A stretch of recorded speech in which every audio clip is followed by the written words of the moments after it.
지난 시간에는 우리가 예수 그리스도는 누구신가? 예수 그리스도는 창조주 하나님인 것을 우리가 알았습니다. 왜냐하면 이적과 기적을 통해서 예수님께서 행하신 일을 보고 그 당시에 고대 그리스도의 신들이 아니라 하나님 이 세상 우주 만물을 운행하시는 분은 창조주 하나님이신 예수 그리스도라는 사실을 우리가 알게 되었습니다. 그리고 또한 예수님은 구속주 하나님이라는 사실이에요. 우리가 지금 계속 공부하고 있는 것은 예수 그리스도는 창조주 하나님이시고 구속주 하나님이라는 사실을 우리는 말씀하고 있습니다. 칼빈의 기독교 강요 1권 1장에 보면 하나님에 대한 지식과 우리 인간의 지식은 연결되어 있다고 합니다. 원래 하나님이 왜냐하면 하나님의 형상으로 창조되었기 때문에 하나님에 대한 지식과 우리 인간의 지식은 연결되어 있다. 그런데 그렇기 때문에 하나님을 알기 위해서는 우리 자신을 먼저 알아야 되고 또 하나님을 바라볼 때 하나님을 알 수 있다고 그러죠. 참 지혜는 하나님에 관한 지식이고 또 하나는 우리 자신에 대한 지식이라는 거예요. 그런데 그것을 알기 위해서는 하나님을 알아야 되는데 우리는 죄로 인해서 이미 그 시력을 상실하셨기 때문에 하나님께서 알려주셔야만 우리가 알 수 있다는 거예요. 하나님이 자신을 계시해 주지 않으면 알 수가 없다는 사실을 성경은 말씀하고 있습니다. 그래서 하나님은 우리에게 성경에서 보면 하나님 자신을 계시하고 그 방편으로 하나님께서 우리를 먼저 선택하시죠. 남녀 간의 관계 속에서는 서로가 선택에 의해서 서로를 관계를 맺습니다. 그러나 그 관계에는 법적 구속력이 없어요. 그래서 그 법적 구속력을 갖기 위해서 결혼이라는 과정을 이제 거치게 되는 거죠. 결혼 제도를 위해서 법적 구속력을 갖고 당신은 당신의 일을 해야 되고 아내는 아내 일을 해야 된다는 것입니다. 하나님께서는 우리를 선택하셨어요. 그리고 그 선택을 하시고 나서 법적 구속력을 가지기 위해서 언약을 하나님께서 세우시죠. 선택하시고 언약을 세우시는 걸 봅니다. 그래서 우리는 창세기에 보면 아담을 모든 피조물 가운데서 하나님은 아담을 선택해요. 아담을 선택하고 그리고 아담으로 인해서 그는 창세기 2장 16절과 17절의 말씀대로 창조주 하나님과의 행위 언약을 아담에게 지키도록 하나님께서 언약을 세우는 걸 봅니다. 이건 법적 구속력을 갖게 되는 거죠. 그래서 네가 정말 하나님의 말씀하신 선악을 알게 하는 나무의 열매를 먹는 날에는 정녕 반드시 죽을 것이라고 이렇게 말씀하시죠. 그래서 거기에 대한 법적 구속력이 효력이 발생하는 것입니다. 언약대로 우리가 언약을 맺었으면 언약대로 사는 것이 우리 사람들에게는 주어진 임무입니다. 그러면서 이 하나님은 그 많은 사람들 가운데서도 아브라함을 선택해요. 창세기 12장 1절에서 3절을 보면 아브라함을 많은 그 수없이 많은 사람들 가운데 아브라함을 선택하죠. 그래서 그에게 자손의 복을 약속해요. 창세기 또한 15장 8절에는 땅에 대한 약속을 하셔요. 그 당시에 이스라엘 백성들에게는 제일 밑에 최남단에 그 애굽이 있고 제일 북단이 유브라데스 강이 있는데 하나님께서는 이 애굽에서 유브라데스 강까지의 모든 땅을 너에게 주시겠다고 언약을 맺습니다.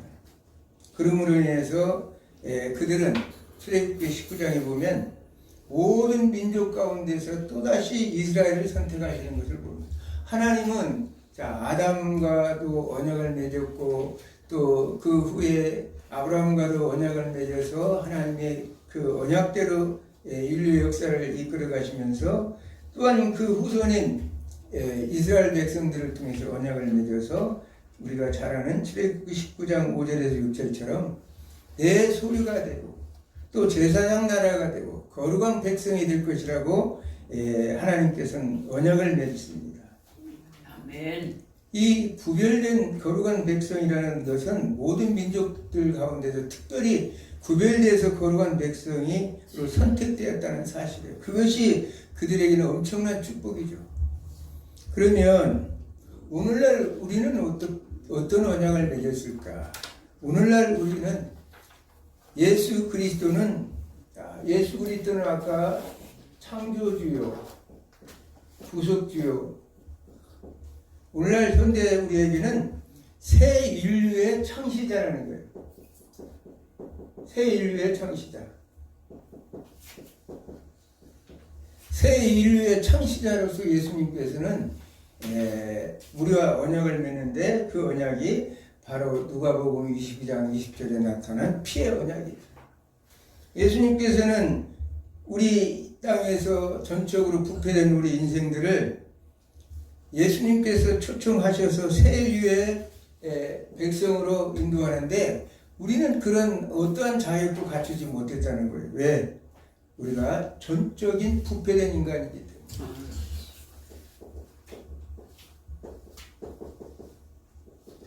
예수님께서 우리가 새 인류의 백성으로서 앞으로 끌어갈 새 언약을 이렇게 세우셨는데 그 언약은 우리에게는 어떠한 자격도 주어지지 않은 하나님의 오로지 은혜에 의해서 하는 언약이라는 거예요. 아멘. 지금 여기서 쭉 보면 어떤 인간도 그 언약을 지켜낸 사람은 아무도 없어요. 우리 마찬가지로 예수 그리스도 우리가 어떤 공로가 있다든지 어떠한 자격이 주어진 것이 아니라 하나님의 일방적인 새 언약을 통해서 새 인류의 백성으로 우리를 만들었다는 사실이에요. 아멘. 그래서 로마서 3장 10절에 보면 의인은 없나니 아무도 없다 이렇게 말하죠. 깨닫는 자도 없고 하나님을 찾는 자도 없도다 이렇게 말해요. 우리 이 땅에서 사는 사람들 백성들 중에 전적 부패된 인간들에게는 하나님에 대해서 우리가 선택받을 그런 어떠한 자격도 갖춰지질 않았다는 사실이에요. 그러면서 로마서 3장 23절은 모든 사람이 죄를 범하였음에 하나님의 영광에 이르지 못한다. 그리고 그러므로 인해서 예수 그리스도 안에 있는 성령으로 말미암아 하나님의 은혜로 값없이 의롭다 하심을 입은 자니라. 아멘. 우리에게는 전적 부패된 인간으로서 하나님의 선택받을 만한 어떤 조건도 갖추지 않았다. 우리들에게는 죄의 노예며 죄성은 매우 강하고 정말 깊습니다. 죄를 극복할 능력이 없어요. 오전 강의에도 제가 얘기했지만 아무리 발버둥을 치고 뭐 한다 하더라도 우리 스스로 죄를 극복할 능력은 하나도 없다는 거예요. 아멘. 자신도 구하지 못하는 무능력한 존재라는 사실이에요. 그래서 하나님의 은혜에 전적으로 의지할 수밖에 없는 존재가 바로 우리 인간이라는 사실을 성경은 말하고 있습니다. 아멘. 그래서 에베소서 1장 4절에 보면 하나님께서는 창세 전에 그리스도 안에서 우리를 택하셨다 이렇게 말씀합니다. 그래서 하나님께서 전적으로 부패된 인간을 우리가 새 인류로 만들기 위해서는 하나님이 적극적인 의지로 선택을 하셨다는 거예요. 그래서 새 인류에 참여하는 자는 무조건적 선택을 받은 자라는 거예요.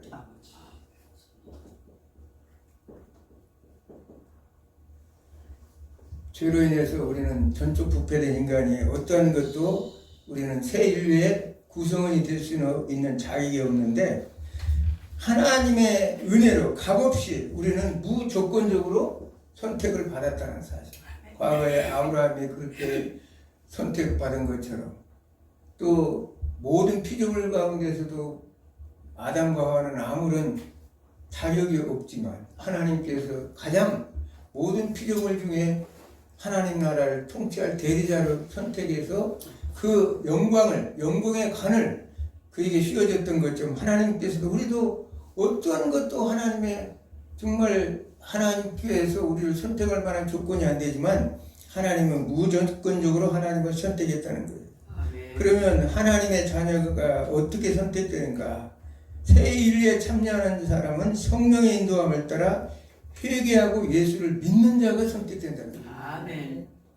물론 보편적인 어떤 이 구속의 이런 조건 속에만 만민들을 위해서 예수님께서 만인들을 위해서 구속 사역을 감당했다고 이렇게 말하죠. 그러나 만민을 구원하기는 충분하지만 문제는 그분을 믿는 자에만 이 새하늘 새 땅의 새 인류의 구성원이 될 수 있다는 거예요. 아멘. 그래서 제한적인 선택이라는 거예요. 제한적. 선택은 선택인데 누가? 예수 그리스도를 믿는 자가. 아멘. 예수 그리스도를 믿는 자가 그분을 믿고 따르는 자가 제한적으로 선택되었다고 성경은 말하고 있습니다. 아버지. 모든 인류는 믿음과 상관없이 구원받는 보편적 차원과는 다른 제한적인 선택을 받은 사실입니다. 아버지. 우리가 지난 시간에도 얘기했지만 마태복음 22장 1절에서 11절에 보면 호민잔치의 비유가 있어요.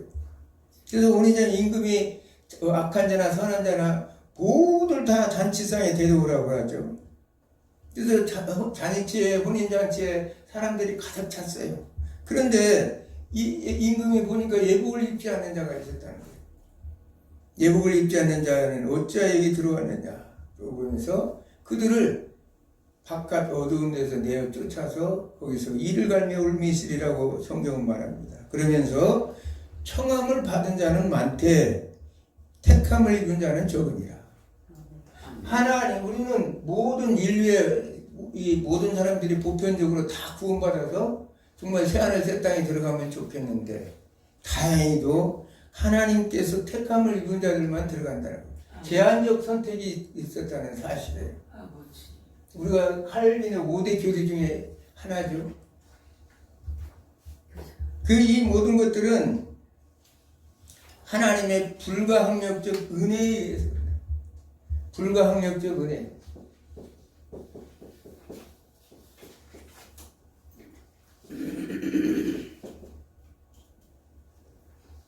이 구속의 모든 과정은 하나님의 불가항력적 어떠한 하나님의 선택에서 이렇게 이 하나님의 구속한 사람들에 대해서는 우리가 저항할 수 없는 하나님의 불가항력적 은혜에 의해서 우리는 구원을 받았다는 거예요. 하나님의 구원하기로 작정한 사람은 자신의 힘으로 그 구원을 거절할 수가 없다. 많은 사람들을 예수 믿는 사람들을 얘기를 들어보면 자기가 어떻게 된 게 아니라 어느 날 갑자기 하나님의 은혜로 이렇게 예수를 믿게 되었나라고 고백하는 사람들이 봤습니다. 모든 것이 구원은 하나님의 은혜로 이루어진다는 거예요. 그러면서 성령님께서 그 모든 것들을 주도적으로 개입하셔서 회개하여 중생시키고 거듭나게 하죠.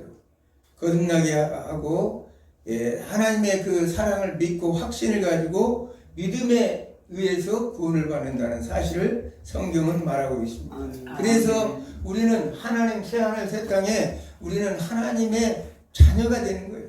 아멘. 로마서 8장 15절에는 성령께서 그 역할을 하는데 성령께서는 양자의 영으로서 하나님을 우리가 아바 아버지라고 부를 수 있도록 성령께서 우리를 도우시고 그것을 또 증거하고 있는 분이 성령 하나님이라는 거예요. 그래서 우리의 구속도 성부와 성자와 성령 하나님의 주도적인 역할에 의해서 우리는 불가항력적 은혜로 우리는 구원을 받는다는 사실. 아멘. 우리가 구원받고 싶다고 마음 놓고 되는 것이 아니라 하나님의 불가항력적 은혜로 된다는 사실이에요. 예수님께서도 우리에게 기도를 가르칠 때 하늘에 계신 우리 아버지여 이름이 거룩히 여김을 받으시오. 하나님에 계신 우리 아버지라고 이렇게 기도하라고 예수님께서 우리에게 가르치죠. 그러므로 인해서 계시록 21장 7절에도 나는 저희 하나님이 되고 그는 나의 아들이 되리라. 아멘. 영계시록에서도 구약의 공식, 이 언약 공식처럼 똑같이 나는 너희 하나님이 되고 너희는 내 아들이 되리라. 아버지. 영계시록의 마지막에도 나는 너희 하나님이 되고 내 아들이 될 것이다. 이렇게 말씀하고 있습니다.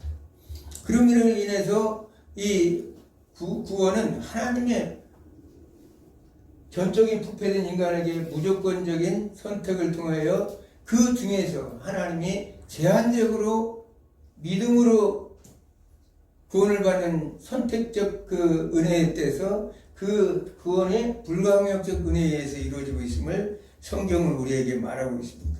아멘 주여. 그래서 우리가 이 하나님의 은혜, 하나님의 자녀가 되었다는 얘기는 예수 그리스도와 같이 하나님 나라를 유업으로 받는다는 사실에 우리는 지금 이 세상에서 힘들고 어렵고 참 그 고난 속에 있을지라도 앞으로 있을 새하늘 새 땅을 바라보면서 그리스도와 함께 참여할 새하늘 새 땅 인류의 창시자인 예수 그리스도에 함께 새 인류의 창시자죠.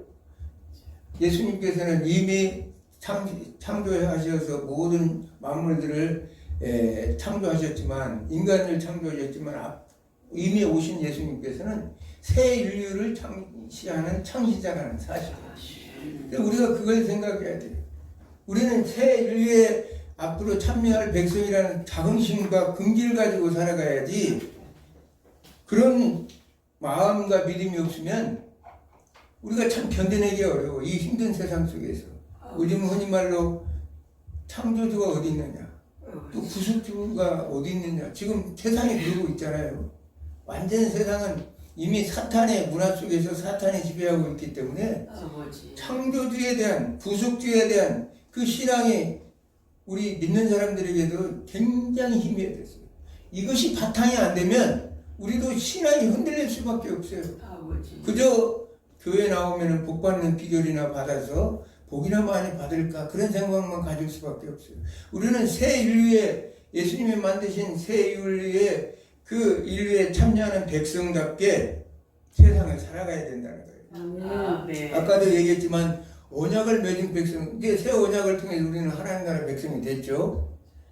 그러면 언약을 맺은 백성들의 삶이 이제 중요하다는 거예요. 삶이 중요한데 예수님은 이것을 두 제목으로 요약을 해서 가르칩니다. 누가복음 10장 27절에 보니까 어느 날 한 율법사가 와서 선생님이여 우리가 무엇을 하여야 영생을 얻겠습니까? 이렇게 물어보죠.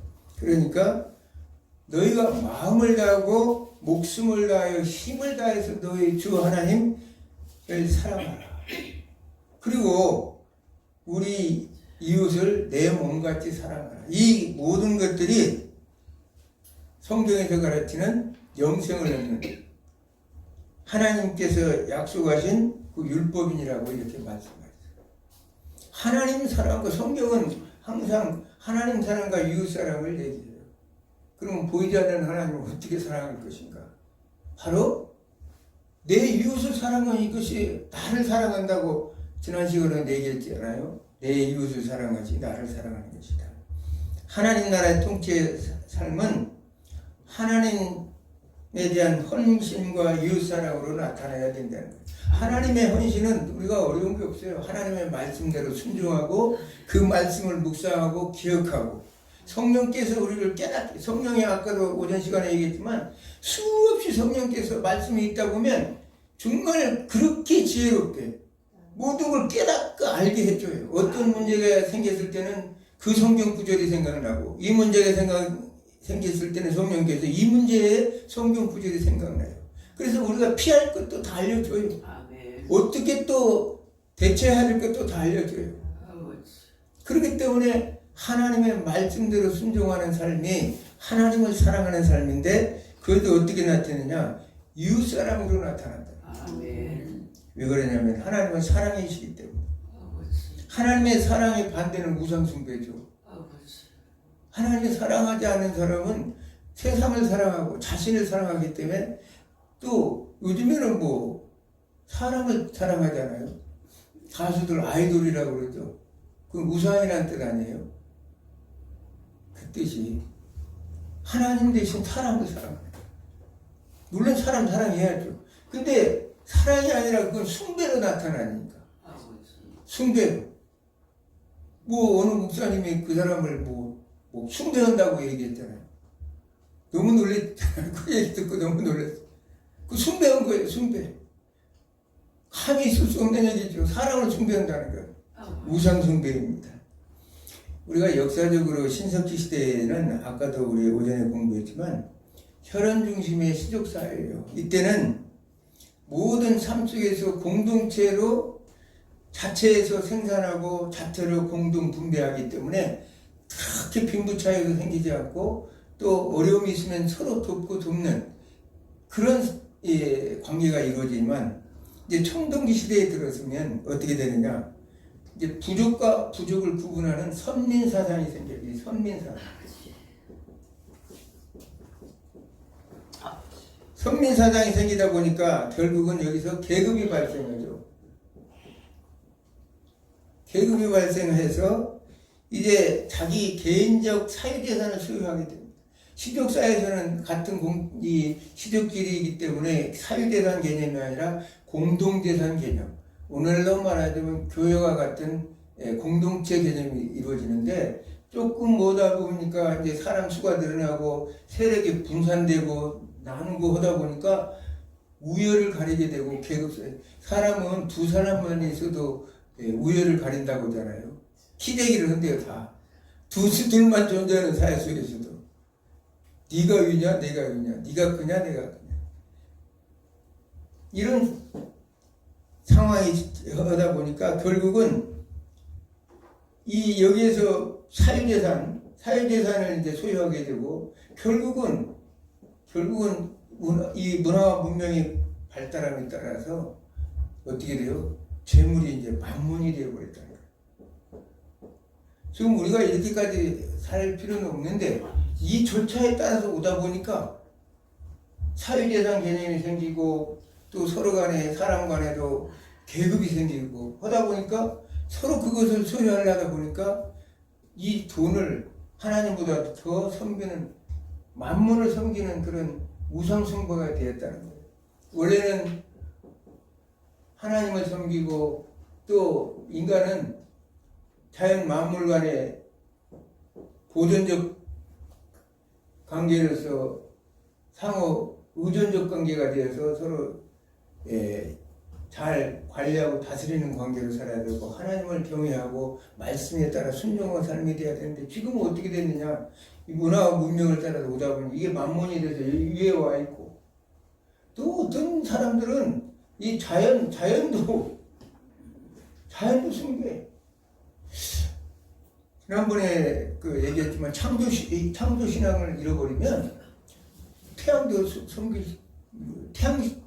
태양 숭배 사상은 뭐 지금 만연돼 있잖아요.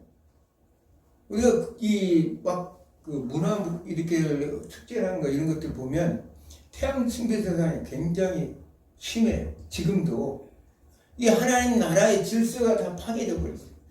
그러면 우리는 그런 것들을 인식하고 살아야 된다. 그냥 멍하니 막 나와서 춤추고 노래하고 이런 그거 막 흥미롭게 바라볼 것이 아니라 그걸 인식하며 살아야 되는데 우리가 그렇지 못해서 하는 거예요. 예수님은 하나님과 돈을 겸하여 섬길 수 없다고 마태복음 6장 24절에 말씀하십니다. 그러면서 예수님은 마태복음 19장에 보면 부자가 천국에 들어가는 것이 약대가 바늘기로 들어간 것보다도 더 어렵다고 얘기하죠. 예수님이 그러면 재물을 사람들이 부자 되는 걸 싫어서 그렇게 했을까요? 그렇지는 않죠. 왜냐하면 그 당시의 사회는 부자는 하나님의 유대인들 이 사고 오시기에는 부자에는 자기들이 잘해서 하나님께서 자기들을 너무나 잘 말하자면 믿음대로 살아서 하나님 축복해서 부자가 됐다고. 가난한 사람들은 죄가 많아서 가난해졌다고 생각해요. 하나님이 벌을 받아서 가난해졌다고 생각해요. 그러니 그 사람들이 그 가난한 사람들을 무시하는 사상은 얼마나 심했겠어요. 예수님을 탄생을 제일 먼저 만난 사람이 누구예요? 그들이 그렇게 죄인 취급하고 무시당했던 양치는 목동들이었잖아요. 하나님 나라 사상은 바로 그거예요. 자기들이 그렇게 부자인 것은 하나님께서 자기들에게 특별한 특권을 줬기 때문에 그렇게 부자가 됐다고. 그래서 예수님이 그것을 안타까운 마음으로 이 말을 한 거지 사람들이 살면서 가난해지기를 원해서 한 말은 아니라는 거예요.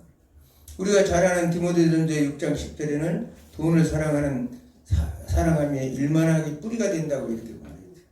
그래서 이걸 또 인용을 해서 예수 믿는 사람은 가난해야 되는 줄로 생각하죠. 천만의 말씀이에요. 그 뒤에 보면 이 돈 때문에 사람이 고민을 할 수밖에 없다는 거예요. 미혹의 영에 걸린다는 거예요. 그래서 탐심이 계속 들어가기 때문에 그 탐심 때문에 자기 스스로를 찌르는 일이 있기 때문에 돈을 사랑하는 것이 사도 바울은 일만하게 뿌리라고 이렇게 말했던 거죠. 그 시대적인 상황을 보고 얘기한 거지 돈이 그렇게 하나님은 물질은 하나님이 우리 인간을 향해서 주신 엄청난 축복의 선물인데 하나님이 일부러 그렇게 가난하게 살도록 하신 적이 없다는 거예요. 그런데도 그 이유가 뭐냐? 야고보서 1장 15절의 말씀처럼 욕심이 잉태한 즉 죄를 낳고 죄가 장성한 즉 사망을 낳느니라. 이 결과를 가져올까 봐 예수님께서 미리 말씀하셨다는 거예요. 그 마태복음 19장에 나오는 부자 청년이 있죠. 예수님, 선생님, 무슨 선한 일을 하여 영생을 얻겠습니까? 이렇게 물어보니까 선한 일은 한 분인 하나님밖에 없다. 그러면서 내가 가서 계명을 지키라 하니까 나는 계명을 다 지켰나이다.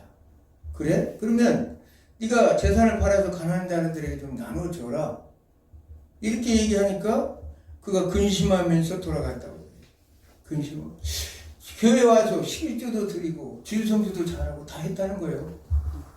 근데 자기가 부자 청년이니까 하나님 성경적 원리대로 가난한 사람들에게 좀 그것을 나눠주라고 그랬는데 그게 안 돼서 부자 청년은 주일성수도 잘하고 11조도 또박또박 잘했는데 하나님 이 회안을 새 땅에 못 들어갔다는 거예요.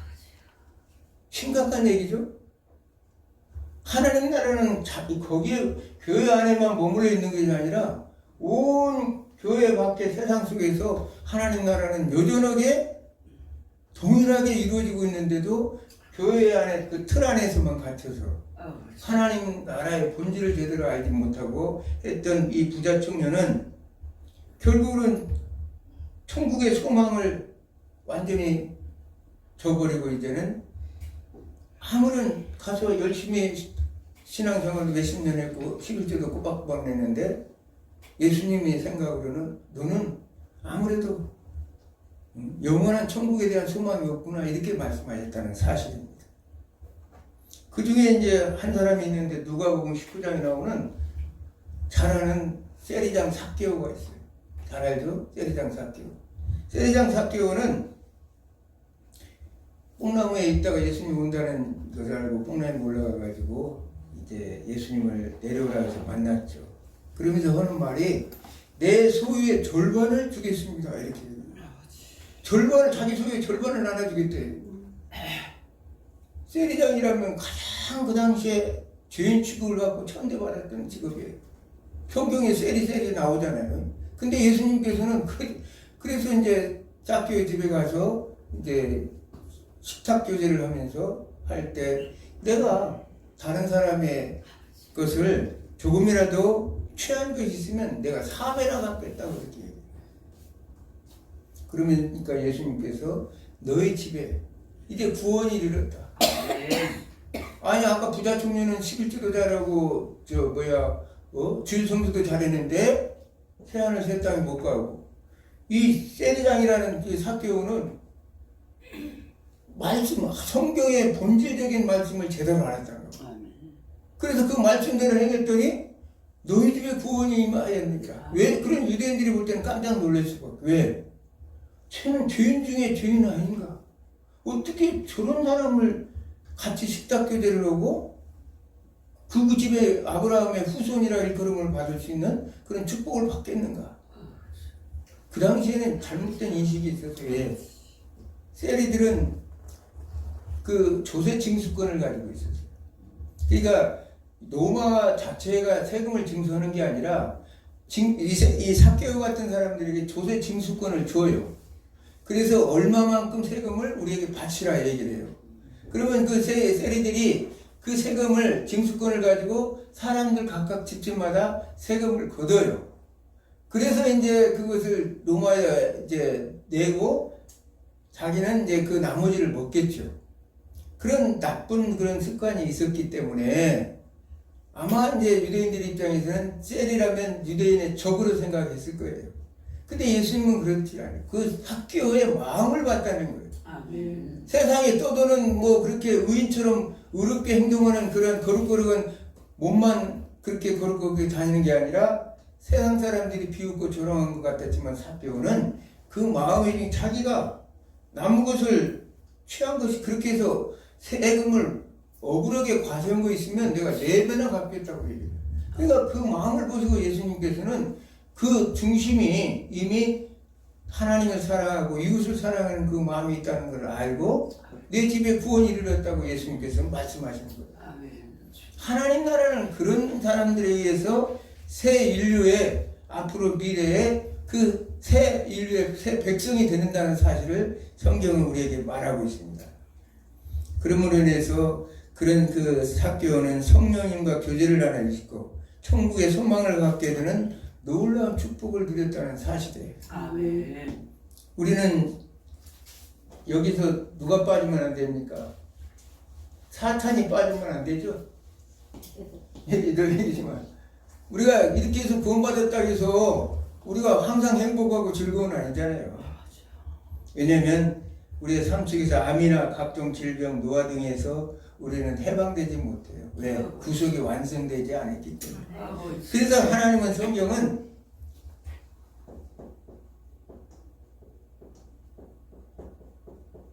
여기 이제 칼빈의 5대 강령 이렇게 내가 써놨는데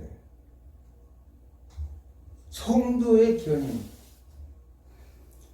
이 우리가 구속이 완성돼서 새하늘 새 땅에 들어나간 순간까지 사탄은 가만히 있질 않아.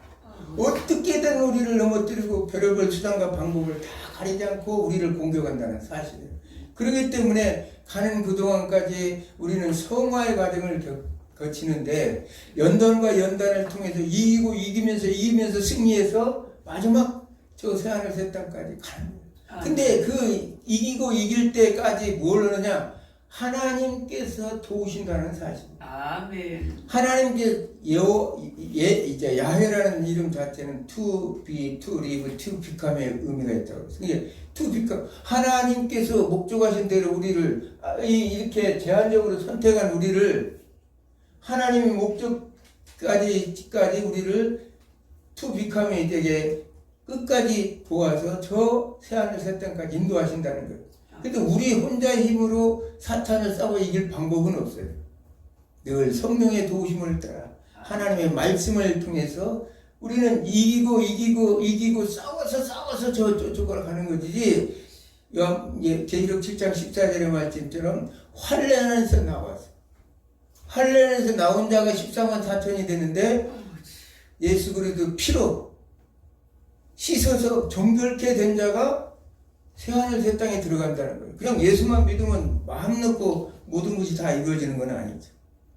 그러므로 인해서 불신자들은 어때요? 이 세상 속에서 자기 스스로 그 채워질 수 없는 허전함 때문에 마약도 오고 요즘 뭐 우리나라 마약 단속 때문에 난리가 났죠. 폭력을 하고 죄 속에서 파묻혀 살다가 결국은 죄로 인해서 그들은 멸망할 수밖에 없어요.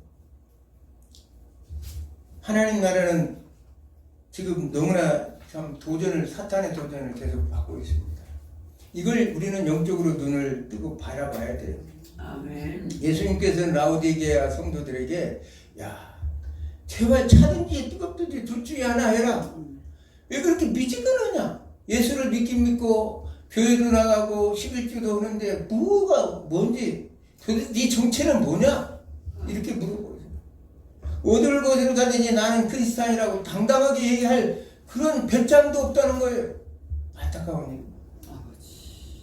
현대사회는 참으로 굉장히 힘들어요. 왜? 지난 강의 시간에 얘기했지만 이미 사탄이 창조론을 무시해버리고 진화론이나 완전한 그 세상의 인본주의적 사고로 다 세상을 다 뒤엎어버렸어요. 그렇기 때문에 하나님 나라가 이루어나가기가 너무 어려워요. 왜냐하면 말씀대로 살지 않으니까. 우리가 종교개혁자 칼빈은 성경 말씀에 근거해서 이렇게 말하죠. 물질적인 재산이 하나님이 자신의 섭리를 완성시키는 도구라고 이렇게 말했어요. 이 물질은, 하나님 주신 물질은 하나님께서 하나님의 나라를 이루어나가는 하나님의 섭리를 완성시키는 도구라는 거예요. 그래서 돈이 없으면 안 되겠죠. 교회가 너무 가난하면 안 되겠죠. 왜냐하면 하나님의 섭리를 이루어나는 완성한 도구 있기 때문에 교회도 하나님의 은혜로 풍성하고 물질로도 풍성해야 돼요. 그냥 가난하라 하니까 뭐 정말 심령이 가난하라고 그랬지.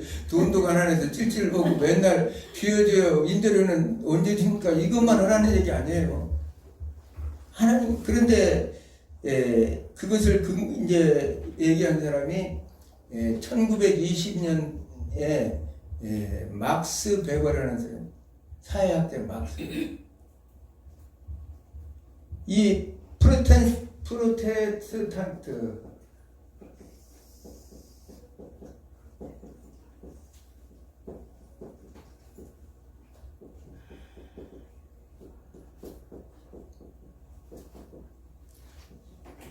여기 프로테스탄트 인류와 자본주의 정신에서 1920년에 책을 출간했는데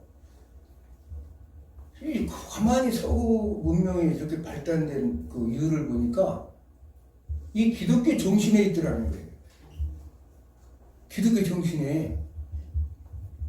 그래서 이 책이 센세이션을 일으켰죠. 이 사람도 무명에서 이 책 때문에 유명한 사람이 인류 스타가 돼버렸어요. 그런데 가만히 보니까 막스 베버가 보니까 이 기독교를 믿는 사람들에게는 직업 소명설이 있었더라. 직업 소명설. 자, 그 당시에는 중세시라고 그랬죠. 중세시는 암흑시대라고. 신부나 사제들 이런 사람들이 그 사람들은 이 하나님의 선택한 하나님께서 거룩하게 준 직분이라고 생각해요. 그 사람들은. 그래서 농사 짓거나 상공인들이나 이런 사람들은 정말 천대시를 했던 시대예요. 근데 칼빈은 뭐라고 했냐면 모든 직업이 하나님의 거룩한 부름에 의한 거룩한 직업이다. 이 직업 소명설, 이 사람들이 칼빈이 이 얘기를 하는 바람에 사람들에게서도 용기가 생겼어요. 그 당시에 천대받던 농업인이나 상공인들이 볼 때 그래 이 성직까지 했다는 신부나 사제들만이 하나님이 주신 그 거룩한 직업이 아니라 우리 모두가 하나님이 주신 소명을 받은 거룩한 직업이라 이런 자긍심을 가졌어. 자긍심을 갖고 열심히 일을 함으로 인해서 자본주의가 활성화되는 놀라운 축복을 받는 거예요. 하나님은 창세기 2장 15절에 아까도 얘기했지만 경작하다. 아바드라 그랬죠. 아바드. 에덴 동산을 창설하시고 네가 이것을 잘 경작하라고 무의도식하게 만들지 않았다. 노동에 대한 축복을 주셨다는 거예요. 이게 직업 소명설이에요. 모든 직업은 모든 사람 인류에게 어떤 말하자면 천하고 이 귀하고는 차이가 없다는 거예요. 모든 직업은 하나님이 부르신 신성한 직업이라는 거예요. 그러면서 그들은 열심히 일했죠. 그러면 열심히 일만 하면 되겠어요? 그렇게 아닙니까? 칼빈은 그 경제윤리에서 보면 이 부의 순환이 있어야 되는데 그 동기는 사랑에서부터 출발한다. 사랑에서. 그 부의 순환은 뭐냐? 부자는 형님이 돼요.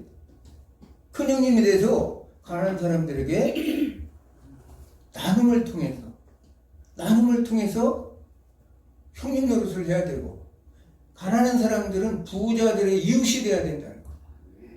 그래서 그러기 위해서 부에는 순환이 있고 그 동기가 바로 사랑이라는 거예요. 사랑하기 때문에 하나님의 말씀대로 부자나 가난한 자가 서로 이웃이 되어서 살 수 있는 사회를 만드는 것이 하나님께서 말씀하는 성경적 경제 윤리라고 칼빈이 얘기를 해요. 근데 이 말씀을 들었던 많은 사람들이 열심히 땀을 흘리고 불을 축적해서 나눔과 서로 섬김의 삶을 살았어요. 그러나 사탄이 가만히 있겠어요? 아버지. 우리 마음속에 탐욕을 심어줬죠. 아버지. 탐욕, 지금 그 뒤로 완전히 지난 시간에도 얘기했지만 창조론이 무너지고 진화론이 꽃을 피면서 완전한 세상은 사탄의 세상이 사람 인간의 마음이 탐욕으로 가득 차져 버렸다는 거예요. 지금 서구 유럽은 얼마 전에 뉴스를 보니까 교회가 다 형본화가 되어버렸다. 뼈다구만 남았어.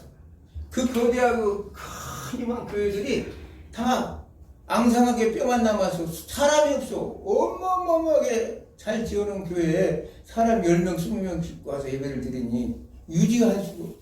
그래서 교회가 초토화되고 있어. 이제 창조주 하나님이 잊어버릴 날이 얼마 안 남았다. 서구 유럽은. 그리고 우리나라는 어떠나? 우리나라는 아직은 그래도 우리가 있기 때문에, 여러분들이 있기 때문에 찬양하면서 열심히 기도하며 나라와 민족을 위해 기도하는 기도의 뿌리를 내리는 나라가 대한민국에 있기 때문에 지금 대한민국은 잘 유지해 나가고 있어요. 그러나 지금도 한국교회가 부익부 빈익빈의 현상이 생겼다. 심각한 얘기죠. 자기 본인들 언젠가 얘기 들은 적이 있어요. 우리 큰 교회가 있으니까 조직도 다 완전히 다 갖춰야 되니까 작은 교회가 나갈 필요 뭐 있느냐 전도하면서 이 작은 교회 성도들을 다 흡수해 가버려요. 큰 교회가 어느 지역에 들어서 버리면 이 작은 교회가 그냥 수십 개가 한순간에 문을 닫아. 이런 잘못된 성경관을 가진 한국 교회가 되어버렸다는 거예요. 절대로 예수님께서 말씀하시는 새하늘 새 땅에 살아갈 백성들의 모습이 아니에요. 성경에도 그러죠. 전도서 4장 12절을 보면 한 사람이면 패하거니와 두 사람이면 맞설 수 있다 이렇게 말합니다. 그러면서 삼겹줄은 쉽게 끊어지지 않는다. 교회도 마찬가지예요. 큰 교회가 몇 개만 딱 대한민국에 있다. 그러면 우리가 다 관할하니까 오히려 조직 행정 모든 것이 잘 되니까 잘 되겠다. 천만의 말씀. 여러분들이 한번 생각해보세요. 목사님 10명과 1명이 있는데 사탄이 와서 전쟁을 싸우자고 전쟁을 해요. 그러면 사탄이 누구하고 싸우는 게 유리하겠어요? 예? 큰 교회 목사님 혼자 가서 싸우는 게 유리하겠어요? 아까 칼빈이 윤리대로 보면 딱 맞아요. 부자가 있어요. 가난한 사람들 이웃이 돼야 돼요. 가난한 교회가 이웃이 돼야 돼요. 사탄이 공격해. 그러면 여기서 다 싸워서 여기서 다 퇴치해버려. 그러면 부자 교회도 살고 가난한 교회도 살아. 근데 그 생각을 안 해. 이거 싹 없애버리고 우리 하나로 다 뭉쳐버리지. 아니 큰 교회 목사님 하나 치는 거 사탄이 너무나 쉬워. 작은 교회 목사님들 밤새 철야하면서 달달달달 떨면서 무릎이 까지도록 기도해. 싸워. 금식에. 이거 깨부술 수 없어요 사탄이. 아멘. 누가 방어막을 치냐? 이 작은 교회들이 방어막을 치는 거예요. 그래서 예수님 말씀대로 더불어서 이렇게 살아야 되는 거예요. 아멘. 그래서 하나님 나라가 점점 확장되는 거예요. 그 생각을 못해. 우리가 전쟁터에 나가서도요, 참 잘하는 장수가 하나 있어요. 근데 그 장수 하나면 전쟁 적군 다 초토할 것 같죠? 천만의 말씀이에요. 밑에 그 조그마한 군사들이 에워싸가지고 막 밀고 가니까 이 싸움 잘하는 장수가 그 사람들 틈에 해서 적장도 무너뜨리고 적장끼리 싸우고 밑에 졸개들은 졸개들끼리 싸우고 그래서 전쟁을 이기는 거예요. 혼자 아무리 싸움 잘하는 장수라도 적의 수에 의해서 이 조그마한 이런 적의 수에 사탄의 졸개들에 의해서 절대 이길 수가 없어요. 그 원리를 너무나 잘 알아야 돼요. 아버지. 그걸 너무나 몰라요 요즘. 한국교회가 아버지. 엉뚱하니 뭐 우리는 조직과 행정과 모든 걸 다 갖췄다? 그런 잘못된 사고가 예수님이 얼마나 가슴이 아프겠어요. 아버지. 내가 사랑하는 종들아, 사랑하는 자녀들아, 내가 어떻게 해서 이 피값으로 이렇게 세운 새 언약인데 너희들은 왜 그러냐? 예수님의 새 계명이 뭐였어요? 요한복음 13장 34절에 보면 서로 사랑하라. 내가 너희를 사랑하는 것처럼 너희도 서로 사랑하라는 거예요. 아니, 예수님께서 마지막으로 우리에게 부탁한 그 말씀이 사랑인데 요한일서 4장 7절에도 그랬잖아요. 하나님을 사랑해라. 하나님께서 너희를 사랑한 것처럼 너희도 사랑하라는 거예요. 너희에게 사랑이 없으면 하나님을 알지 못하는 자라고 얘기해요. 너희에게 사랑이 있으면 그 사랑 안에서 하나님이 너희와 함께 한다는 것을 알 것이라고 말씀하시는 거예요. 그래서 모든 것들은 사랑 안에서 이루어지는데 우리가 이 사랑이 없어지면 아무것도 아닌 것이죠. 마지막으로 한마디만 하고, 천국은 너무나 간단해. 내가 어렸을 때 주일학교 다닐 때 들은 얘기예요. 난 지금도 안 잊어버려요. 야, 천국 설명 너무나 잘했다. 그 선생님 막 시골에서 농사 짓다가 막 발냄새 풍풍 나는 막 그 냄새 팍팍 풍기고 우리는 조그마한 것들이 그 앞에 앉아서 막 열심히 막 눈을 떠글떠글하게 뜨고 있는데 발냄새도 안 나. 어떻게 정신을 거기다 집중했는지. 근데도 뭐라 천국을 간단하게 설명해. 갔더니 천국에 가봤더니 아이 여기 저 천국에 있는 사람들 얼굴이 살이 통통통 다 쪘더라. 그래서 지옥을 한번 가봤더니 다 뼈만 남아서 뼈뼈하게 아주 말랐더라. 천국에서 사람들이 왜 살쪘게? 그래서 우리야 모르죠. 그랬더니 서로 천국의 숟가락은 너무나 긴데 이 숟가락을 상대방을 자기가 떠먹는 게 아니라 상대방을 떠서 주고 저쪽 상대방도 나를 주고 그래서 서로 주거니 받거니 하다 보니까 농심을 하다 보니까 결국은 살이 다 찌고 윤택해진 거예요. 지옥 애들은 서로 지만 처먹으려고 숟가락을 긴 걸 아무리 집어넣어도 입이 지나가 버려가지고 못 들어갔다는 거예요. 너무나 간단한 우리 주일학교 선생님의 말씀이지만 지금 이 나이가 돼서도 그것이 잊어버리질 않아요. 아, 천국은 바로 저렇게 간단한 거예요. 남을 먼저 나보다 낫게 생각하고 사랑하는 마음으로 하다 보니까 내가 점점점 자기 스스로가 부해지더라는 거예요. 이 사회가 점점점 그런 사랑으로 가득 차면 아무리 사탄이 이 교회를 공격하고 한국교회를 무너뜨리려고 해도 한국교회만큼은 놀래서 그냥 한 길로 왔다 7길로 도망가는 역사가 있다. 그것이 하나님 나라의 원리입니다. 여러분들도 한 주간 나는 누구인가 위의 새하늘 새 땅에 백성이 됐어요. 그러면 삶은 어떻게 살아야 될 것인가? 그것을 생각하는 한 주간이 되기를 주님으로 축원합니다. 기도합니다.